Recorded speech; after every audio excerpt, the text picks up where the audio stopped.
नमस्कार साथियों। इतिहास में हम लोगों ने मध्य एशिया तक देखा था और उसके बाद एक महत्वपूर्ण चैप्टर है गुप्त वंश।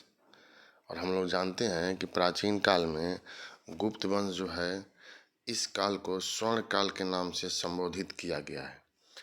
तो हम लोग शुरुआत करते हैं। पहला क्वेश्चन है, फाहियान और वहेनसांग ने राज्यों को देखा। किसके राज्यों को देखा, यह हम लोग को यहाँ पर आंसर देना है। तो फाहियान और वहेनसांग जो हैं वह चीनी यात्री थे और भारत में आए थे बौद्ध धर्म स्थल का भ्रमण करने और यहाँ से बौद्ध ग्रंथ को चीन ले जाने के लिए। तो साथियों, फाहियान यह चंद्रगुप्त विक्रमादित्य के समय में भारत की यात्रा किया था और वहेनसांग यह हर्षवर्धन के समय में भारत की यात्रा किया था। यही आंसर हो जाएगा डी। फाहियान की पुस्तक का नाम है फो क्यों की और वहेनसांग की पुस्तक का नाम है सी यू की। दूसरा नंबर क्वेश्चन है, धन्वंतरी थे, क्या थे यह आपको बताना है। जैसे चंद्रगुप्त विक्रमादित्य के राज दरबार के 9 रत्न में से एक जो प्रसिद्ध चिकित्सक थे, तो यही हो जाएगा। धन्वंतरी की तुलना जीवक के साथ की जाती है, चरक के साथ की जाती है। यह 9 रत्न में तो शामिल थे ही, विश्व प्रसिद्ध चिकित्सक भी थे, राज्य वैद्य। 3 नंबर क्वेश्चन, बाल विवाह की प्रथा आरंभ हुई थी। किस काल में बाल विवाह की प्रथा जो है आरंभ हुआ था, वह बतलाना है। तो साथियों, महिलाओं की स्थिति जो थी वह ऋग्वैदिक काल तक काफ़ी महत्वपूर्ण माना गया। उसके बाद इनकी स्थिति में गिरावट दिखाई देने लगता है और बाल विवाह जैसी कुप्रथा भी गुप्त काल में आकर के प्रचलन में शुरू हो गया। 4 नंबर क्वेश्चन है, किस गुप्त शासक को विक्रमादित्य की उपाधि दी गई। विक्रमादित्य, तो यहाँ चंद्रगुप्त द्वितीय को विक्रमादित्य की उपाधि दी गई। चंद्रगुप्त द्वितीय ने शक राजा रुद्र सिंह तृतीय की हत्या किया और इस उपलक्ष्य में अधिक संख्या में चांदी का सिक्का जारी किया। सिंह विक्रम प्रकार का सिक्का उसको कहा गया है और इस अवसर पर उसने विक्रमादित्य की भी उपाधि धारण कर लिया। इसने इस अवसर पर सकारी की भी उपाधि जो है वह धारण किया था। 5 नंबर क्वेश्चन है, किस गुप्त शासक ने शांति प्रिय एवं वैदेशिक संबंध स्थापित किया। विदेशों के साथ संबंध और शांति प्रिय संबंध यही पूछा जा रहा है। तो यहाँ पर चंद्रगुप्त द्वितीय जो है वह आंसर हो जाएगा। इन्हीं के समय में सबसे अधिक गुप्त काल में विकास हुआ था, चहुमुखी विकास जिसको कहते हैं, और इन्हीं के काल को स्वर्ण काल की संज्ञा जो है वह दिया गया है। 6 नंबर क्वेश्चन, निम्नलिखित में से किस चीनी विदेशी यात्री ने सर्वप्रथम भारत की यात्रा किया। तो यह महत्वपूर्ण है क्योंकि सर्वप्रथम कोई चीनी यात्री भारत की यात्रा किया था और उसका नाम था फाहियान। अभी हम लोगों ने चर्चा किया था। ऐसे अगर पूछ दे कि भारत में सर्वप्रथम कौन विदेशी यात्री आए थे, तब तो यहाँ आंसर मेगास्थनीय हो जाएगा। लेकिन चूंकि चीनी पूछा जा रहा है, चीनी विदेशी यात्री, तो आंसर यहाँ फाहियान हो जाएगा। 7 नंबर क्वेश्चन है, कालिदास द्वारा रचित मालविकाग्नि मित्र नाटक का नायक था। तो कालिदास 9 रत्नों में शामिल थे और कई पुस्तकों की रचना इन्होंने किया, जिसमें एक है मालविकाग्नि मित्र। इसमें राजकुमारी मालविका और अग्निमित्र के प्रेम संबंधों का उल्लेख किया गया है। अग्निमित्र यह पुष्यमित्र शुंग के पुत्र थे। 8 नंबर क्वेश्चन, समुद्रगुप्त की सैनिक उपलब्धि का वर्णन उसके किस अभिलेख में उपलब्ध है। सैनिक उपलब्धि तो समुद्रगुप्त से संबंधित है प्रयाग प्रशस्ति, और उसी में इनके उपलब्धियों का वर्णन किया गया है। तो यही डी आंसर हो जाएगा। 9 नंबर क्वेश्चन देखिए, किसके परिणाम स्वरूप 5वीं शताब्दी ईस्वी में गुप्त साम्राज्य का पतन हुआ? गुप्तों का पतन में मुख्य भूमिका निम्नलिखित में से किन लोगों ने निभा दिया, यह क्वेश्चन है। तो हूनों का आक्रमण होता है। यह बर्बर जाति के लोग थे और इन्होंने आक्रमण कर दिया। हूनों में सबसे महत्वपूर्ण तोरमान और मिहिर कुल शासक थे, और इन लोगों के आक्रमण के चलते गुप्त साम्राज्य का जो है वह पतन होता है। हूनों का जब आक्रमण हुआ तो इस समय स्कंद गुप्त जो है गुप्त वंश का शासक था। हालांकि उसने हूनों को पराजित कर दिया, लेकिन इसके बाद हूनों ने काफ़ी अधिक क्षति जो है गुप्तों को पहुंचाया। 10 नंबर क्वेश्चन है यहाँ, अजंता कलाकृतियाँ किससे संबंधित है?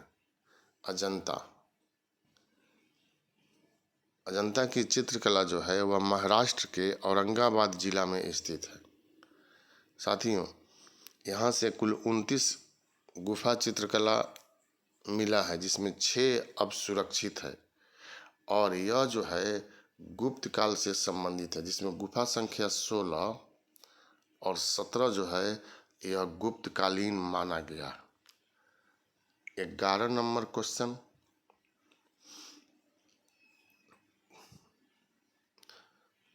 तक्षशिला विश्वविद्यालय स्थित था कहाँ पर?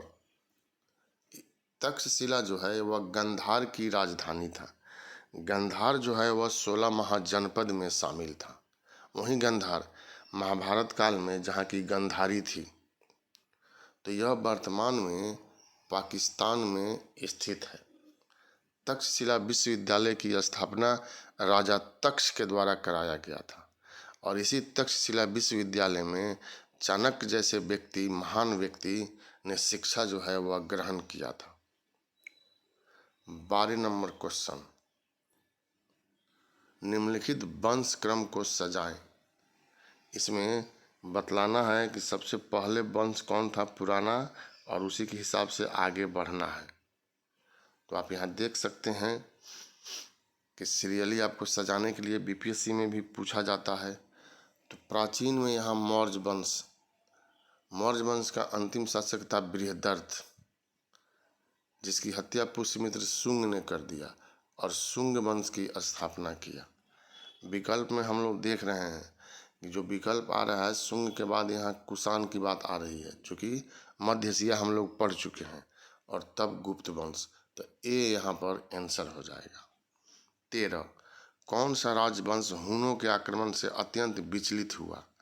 ये तो हम लोग अभी चर्चा किए थे, हून आक्रमण हुआ था, और यह राज्य जो है सबसे ज़्यादा गुप्त विचलित हुआ था। 14 नंबर, कुतुब मीनार के पास स्थित लौह स्तंभ किस राजा ने बनवाया था? कुतुब मीनार, दिल्ली। कुतुब मीनार के निर्माण का कार्य जो है कुतुबुद्दीन ऐबक ने कराया, लेकिन इसको पूरा कराने का कार्य जो है इल्तुतमिश को दिया जाता है श्रेय।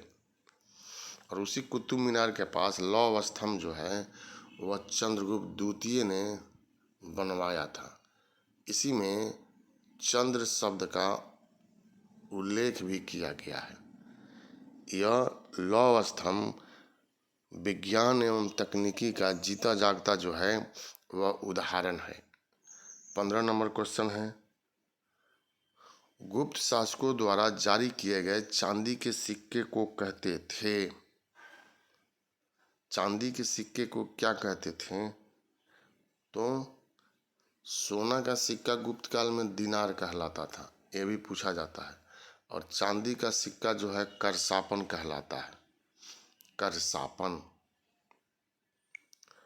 16 नंबर क्वेश्चन,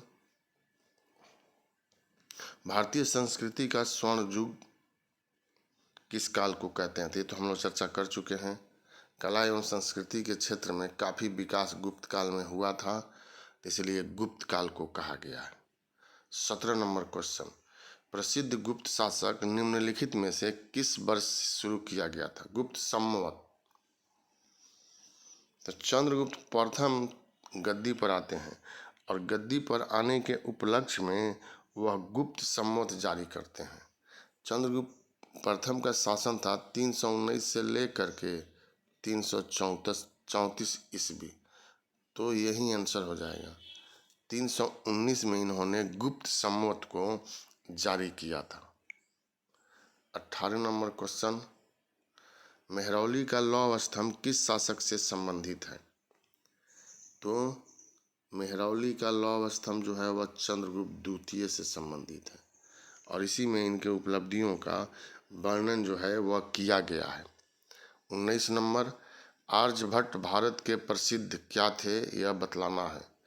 तो आर्यभट्ट बिहार में पटना के समीप तरेगना नामक स्थान है, यहीं के रहने वाले थे और विश्व प्रसिद्ध यह गणितज्ञ थे। साथियों, आप लोग जानते हैं कि इन्होंने दशमलव प्रणाली को जन्म दिया था और इन्होंने प्रमाणित किया था कि पृथ्वी जो है वह सूर्य की परिक्रमा भी करती है। 20 नंबर क्वेश्चन, कवि कालिदास किसके राज कवि थे? तो कालिदास नवरत्नों में शामिल थे और यह चंद्रगुप्त द्वितीय के राज कवि थे। इनको भारत का शेक्सपियर भी कहा जाता है। इनकी सबसे प्रसिद्ध रचना जो है वह है अभिज्ञान शाकुंतलम। 21 नंबर क्वेश्चन, लिच्छवी दौहित्र किसे कहते हैं? चंद्रगुप्त प्रथम को, चंद्रगुप्त प्रथम को, स्कंदगुप्त को, कुमारगुप्त को, समुद्रगुप्त को। लिच्छवी दौहित्र। तो साथियों, लिच्छवी दौहित्र जो है वह समुद्रगुप्त को कहते हैं। इसका अर्थ होता है लिच्छवी का नाती। समुद्रगुप्त के पिता जो थे चंद्रगुप्त प्रथम, उनका विवाह लिच्छवी राजकुमारी से हुआ था और उन्हीं के पुत्र थे समुद्रगुप्त, इसलिए इनको लिच्छवी दौहित्र के नाम से संबोधित किया गया है प्रयाग प्रशस्ति में। 22 नंबर क्वेश्चन है, फाहियान किसके शासनकाल में भारत आया था? फाहियान अभी हम लोग चर्चा किए थे, प्रथम चीनी यात्री थे जिन्होंने भारत की यात्रा किया था और चंद्रगुप्त द्वितीय के समय में यह आए थे। 23 नंबर क्वेश्चन, यह सुमेल करना है, यहाँ पर छोटा करना होगा इसको। पुस्तक है और विषय है कि जैसे विशाख दत्त हैं, बराह मिहिर हैं, चरक हैं, आर्यभट्ट हैं, तो यह किस किस क्षेत्र में प्रसिद्ध थे लोग, यह हम लोगों को देखना है। तो विशाख दत्त ए का हम लोगों को यहाँ पर आंसर जो है सी होगा, खगोल विज्ञान। बराह मिहिर, विशाख दत्त साथियों यहाँ पर नाटक इन्होंने लिखा था मुद्रा राक्षस, तो यह हो जाएगा। बराह मिहिर जो थे वह खगोल वैज्ञानिक थे और चरक हम लोग चर्चा किए थे, चिकित्सा शास्त्री थे। आर्यभट्ट प्रसिद्ध गणितज्ञ थे। तो इस हिसाब से 2, 3, 1, 4 सी आंसर हो जाएगा, सी। 24 नंबर अब क्वेश्चन है यहाँ, गुप्त काल में उत्तर भारतीय व्यापार निम्नलिखित में से किस एक पतन से संचालित होता था? तो 24 का आंसर जो है वह भड़ौच हो जाएगा। गुजरात में भारूकक्ष भी कहते हैं इसको, भड़ौच भी कहते हैं और विदेशी लोग इसको बेरीगाजा के नाम से भी संबोधित करते थे। 25 नंबर, गुप्त वंश का संस्थापक कौन था? गुप्त वंश की स्थापना जो की गई थी 275 ईस्वी में, उसके संस्थापक थे श्री गुप्त। इनका सिक्का मिला है जिस पर श्री गुप्तस्य शब्द जो है वह अंकित है। 26 नंबर क्वेश्चन, एरन अभिलेख का संबंध किस शासक से है? एरन अभिलेख, तो यह भानुगुप्त से संबंधित है। इसी अभिलेख से पता चलता है कि गुप्त काल में सती प्रथा का प्रचलन जो है वह शुरू हो गया था, क्योंकि भानुगुप्त के सेनापति गोपराज की जब मृत्यु होती है तो उनकी पत्नी सती प्रथा का पालन कर लेती है, और यह काल जो है वो 510 ईस्वी है, और इसी अभिलेख में इसकी चर्चा जो है वह की गई है। 27 नंबर, फाहियान कहाँ का निवासी था? तो ये तो आसान क्वेश्चन है। फाहियान चीन के निवासी थे और भारत आए थे। 28 नंबर क्वेश्चन, प्राचीन भारत के विख्यात चिकित्सक धन्वंतरि ने अपना परामर्श किसके दरबार में दिया? तो ये तो हम लोग चर्चा किए हैं, नवरत्नों में शामिल थे और इन्होंने चंद्रगुप्त द्वितीय के दरबार में दिया था। 29, गुप्त वंश का वह राजा कौन था जिसने हुनों को भारत पर आक्रमण करने से रोका? यह बार बार पूछा जाता है। तो स्कंदगुप्त के समय में हुन आक्रमण हुआ और इन्होंने हुनों को पराजित किया। इसका उल्लेख जो है भीतरी स्तंभ लेख में है, भीतरी स्तंभ लेख। 30 नंबर क्वेश्चन, अपनी प्रसार की नीतियों के कारण भारत का नेपोलियन कहलाने वाला राजा कौन था? भारत का नेपोलियन किसको कहते हैं? तो समुद्रगुप्त को कहते हैं। इन्होंने एक विशाल साम्राज्य का निर्माण किया था और दक्षिण भारत के क्षेत्र में इन्होंने 3 प्रकार की नीतियों को अपना करके अपने क्षेत्र का विस्तार किया था। 31, गुप्त काल में किस धातु के सर्वाधिक सिक्के जारी किए गए? सबसे अधिक किसका सिक्का जारी किया गया?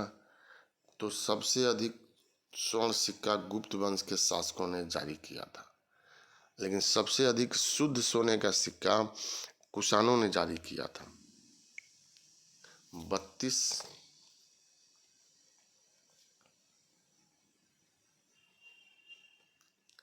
गुप्त शासकों का सरकारी या दरबारी भाषा क्या थी? जैसे हम लोगों ने पढ़ा है कि मौर्य वंश के राजकीय भाषा या दरबारी भाषा प्राकृत थी, तो उसी तरह से गुप्त शासकों की क्या थी यह पूछा जा सकता है। संस्कृत भाषा को इन्होंने राजकीय भाषा के रूप में अपनाया था। 33 नंबर क्वेश्चन, चंद्रगुप्त द्वितीय और किस नाम से जाने जाते हैं? तो चंद्रगुप्त द्वितीय को विक्रमादित्य या चंद्रगुप्त विक्रमादित्य भी कहते हैं। तो सी आंसर हो जाएगा। शून्य की खोज किसने किया था? तो शून्य की खोज एक अज्ञात भारतीय ने किया था, नाम पता नहीं है, इसलिए डी जो है आंसर हो जाएगा। 35 नंबर क्वेश्चन, पंचतंत्र की कथाओं का संकलन किसने किया? पंचतंत्र। विश्व में दूसरे स्थान पर लोकप्रियता के मामले में ग्रंथ है पंचतंत्र। पहले स्थान पर बाइबिल को माना जाता है, तीसरे स्थान पर अभिज्ञान शाकुंतलम है, और पंचतंत्र की कथाओं का संकलन विष्णु शर्मा के द्वारा किया गया है। 36, मेघदूत के लेखक कौन हैं? तो भारत के शेक्सपियर हैं मेघदूत के लेखक। कालिदास कई ग्रंथ की रचना किया, जैसे अभिज्ञान शाकुंतलम, मेघदूत, ऋतु संहार, मालविकाग्निमित्र, रघुवंशम, विक्रमोर्वशीय, अनेकों पुस्तक की रचना इनके द्वारा किया गया है। 37 नंबर क्वेश्चन, इलाहाबाद स्तंभ शिलालेख किसने बनवाया? इसमें यह भी पूछा जा सकता था कि किसने इसको लिखा है, तो हरिसेन यहाँ पर आंसर हो जाएगा। यह समुद्रगुप्त के संधि विग्रही और महादंड नायक भी थे हरिसेन, और इन्होंने ही इलाहाबाद शिलालेख या इलाहाबाद प्रशस्ति या प्रयाग प्रशस्ति भी कहते हैं की रचना किया था, जो चंपू शैली में है। चंपू शैली उसको कहते हैं जिसमें गद और पद दोनों का सम्मिश्रण किया गया है। 38 नंबर, गुप्त साम्राज्य के पतन के विभिन्न कारण थे, निम्नलिखित कथनों में कौन सा कारण नहीं था? हूण आक्रमण, तो यह कारण था, हूणों के चलते पतन हुआ था। प्रशासन की सामंतीय ढांचा, तो यह भी था। उत्तरवर्ती गुप्तों का बौद्ध धर्म स्वीकार करना, जिसमें अहिंसा का पालन होने लगा था। अरब आक्रमण, यह नहीं था, क्योंकि अरबों का आक्रमण भारत में सर्वप्रथम 712 ईस्वी में हुआ था। तो डी आंसर हो जाएगा। 39, यह महत्वपूर्ण है इस बार की परीक्षा के लिए और आसान भी है। नालंदा महाविहार का संस्थापक कौन था? तो कुमारगुप्त प्रथम थे। नालंदा महाविहार की स्थापना इन्होंने किया था और मुहम्मद बिन बख्तियार खिलजी ने इसको ध्वस्त कर दिया था। 40 नंबर क्वेश्चन, निम्नलिखित में से किसमें विधवा दहन का उदाहरण वर्णित है? तो अभी हम लोगों ने चर्चा किया था, भानुगुप्त के एरन स्तंभ लेख से विधवा दहन या सती प्रथा का उल्लेख जो है वो मिलता है। 41 नंबर क्वेश्चन, 41 नंबर में हूण राजा तोरमान किस औलिकर राजा द्वारा पराजित किया गया था? यशोधर्मन के द्वारा तोरमान जो है वह पराजित हो गए थे। काफ़ी शक्तिशाली थे, फिर भी यशोधर्मन ने इनको पराजित कर दिया। तो साथियों, यह था गुप्त वंश से संबंधित महत्वपूर्ण क्वेश्चन। हम लोग जानते हैं कि गुप्त काल में काफ़ी अधिक विकास कला एवं संस्कृति के क्षेत्र में हुआ था। इन्हीं लोगों के समय में अनेक मंदिर का निर्माण किया गया, जिसमें दशा अवतार मंदिर सबसे महत्वपूर्ण माना जाता है। यह भी है कि सर्वप्रथम गुप्त काल में ही मंदिर का निर्माण जो है वह शुरू हुआ था। अब इसके बाद फिर हम अगला चैप्टर का क्वेश्चन लेकर के आएंगे आप लोगों के सामने। तब तक के लिए बहुत बहुत धन्यवाद, बहुत बहुत शुभकामना। नए हैं तो इसको सब्सक्राइब कीजिए, अपने दोस्तों को शेयर कीजिए। पुनः मिलते हैं हम लोग अगले वीडियो में।